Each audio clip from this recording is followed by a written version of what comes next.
লোকে আমায় ভালোই বলে, দিব্যি চলনসই। দোষের মধ্যে একটু নাকি মিথ্যে কথা কই।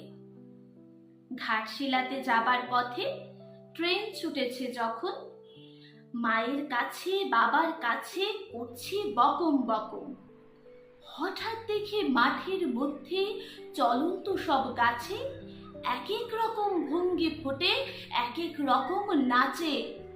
ওমা, দেখো নৃত্যনাট্য! যেই বলেছি আমি, মা বকে দেয়, বড্ড তোমার বেড়েছে ফাজলামি। চিড়িয়াখানার নাম জানো তো, আমার সেজো মেশো। আদর করে দেখিয়ে দিলেন পশুরাজের কেশর। কদিন পরে চুন খসানো দেয়াল জুড়ে ইকি, ঠিক অবিকল সেই রকমই মূর্তি যেন দেখি।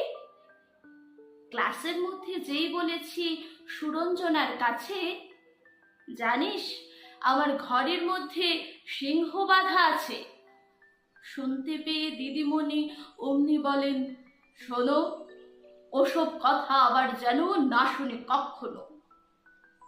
বলি না তাই সেসব কথা, সামলে থাকে ক্ষোভ। কিন্তু সেদিন হয়েছে কি, এমনি বেয়াকুব। আকাশ পানে হঠাৎ করে চোখ গিয়েছে আটকে। শরৎ মেঘে দেখতে পেলেম রবীন্দ্রনাথকে।